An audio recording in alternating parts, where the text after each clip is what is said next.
ഇരുപത്തൊന്നാം ദിനവും കേരള ബോക്സ് ഓഫീസിൽ തരംഗമായി ആസിഫ് അലി ചിത്രം കിഷ്കിന്ധാകാന്ഡം. ഹലോ ഫ്രണ്ട്സ്, എല്ലാവർക്കും മൂവി ടോക്ക് സർവിന്റെ പുതിയൊരു വീഡിയോ ഇട്ട് സാധാ ഇന്നത്തെ വീഡിയോ നമ്മൾ പങ്കുവെക്കാൻ പോകുന്നത് കിഷ്കിന്ധാകാന്ഡം എന്ന് പറഞ്ഞ ഏറ്റവും പുതിയ ആസിഫ് അലി ചിത്രത്തിന്റെ 21 ദിവസത്തെ world wide box office collection റിപ്പോർട്ടാണ്. വീഡിയോ ആദ്യമായിട്ട് കാണാൻ സുഹൃത്തുക്കാണെങ്കിൽ പുതിയ സിനിമാ വിശേഷങ്ങൾക്ക് OTT അപ്ഡേറ്റ്സുകൾക്കായിട്ട് ഇപ്പോൾ തന്നെ ചാനൽ സബ്സ്ക്രൈബ് ചെയ്ത് നോക്കുക. ആസിഫ് അലി, അപർണ ബാലമുരളി, വിജയരാഘവൻ, ജഗദീഷ് തുടങ്ങിയവരൊക്കെ കേന്ദ്ര കഥാപാത്രമാക്കി കക്ഷി അമണിപിള്ള എന്ന് പറയുന്ന സൂപ്പർ ഹിറ്റ് സിനിമയ്ക്ക് ശേഷം രഞ്ജിത്ത് അയ്യത്താൻ ഡയറക്ടർ ചെയ്ത ഏറ്റവും പുതിയ മലയാള ചിത്രമാണ് കിഷ്കിന്ധാകാന്ഡം എന്ന് പറയുന്ന സിനിമ. ചിത്രം വിജയകരമായിട്ടുള്ള 21 ദിവസങ്ങൾ ഏകദേശം 3 ആഴ്ച പിന്നിട്ട് 4-ാം ആഴ്ചയിലോട്ട് കടന്നിരിക്കുകയാണ്. 21 ദിവസം ചിത്രത്തിന്റെ Kerala box office collection report പരിശോധിക്കുമ്പോൾ ചിത്രം ഏകദേശം 77 ലക്ഷം രൂപയാണ് കേരള ബോക്സ് ഓഫീസിൽ നിന്ന് കളക്ട് ചെയ്തിരിക്കുന്നത്.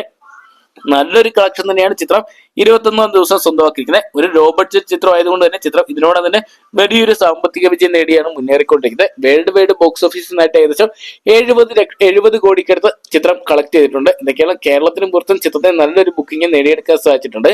ചിത്രത്തിന്റെ ഇന്നത്തെ കളക്ഷൻ റിപ്പോർട്ട് പരിശോധിക്കുമ്പോൾ ഏകദേശം ചിത്രം 50 മുതൽ 70 ലക്ഷം രൂപ വരെയും കളക്ട് ചെയ്യാനുള്ള സാധ്യതയുണ്ടെന്നാണ് ഇപ്പോൾ പ്രമുഖ ട്രാക്കിംഗ് സ്കാനിംഗ് പുറത്തുവിടുന്ന റിപ്പോർട്ടിന്റെ അടിസ്ഥാനത്തിൽ നമുക്ക് പരിശോധിക്കുമ്പോൾ കാണാൻ സാധിക്കുന്നത്. എന്തൊക്കെയാണ് മലയാള സിനിമ കണ്ട എക്കാലത്തെയും വലിയൊരു വിജയമായിട്ട് കിഷ്കിന്ധാകാന്ഡം എന്ന് പറയുന്ന സിനിമ മാറ്റം നമുക്ക് പ്രതീക്ഷിക്കാം. അപ്പൊ കിഷ്കിന്ധാകാന്ഡം എന്ന് പറയുന്ന ആസിഫ് അലി ചിത്രം നിങ്ങൾ തിയേറ്ററിനായിട്ട് കണ്ടിട്ടുണ്ടെങ്കിൽ സിനിമയെ കുറിച്ചുള്ള നിങ്ങളുടെ വിലയേറിയ അഭിപ്രായം കമന്റ് ബോക്സിൽ പങ്കുവെക്കുക. അവിടെ പിന്നെ ഈ ഒരു ചിത്രം ഫൈനൽ എത്ര കോടി രൂപ വരെയും കളക്ട് ചെയ്യുന്നതാണ് നിങ്ങൾ പ്രതീക്ഷിക്കുന്നതോടെ കമന്റ് ബോക്സിൽ പങ്കുവെക്കുക മറക്കണ്ട. അപ്പൊ വീഡിയോ ഇഷ്ടപ്പെട്ടെങ്കിൽ ലൈക്ക് ചെയ്യാനും ഷെയർ ചെയ്യാനും പുതിയ സിനിമാ വിശേഷങ്ങൾക്ക് വേണ്ടി ഇപ്പോൾ തന്നെ ചാനൽ സബ്സ്ക്രൈബ് ചെയ്ത് നോക്കുക.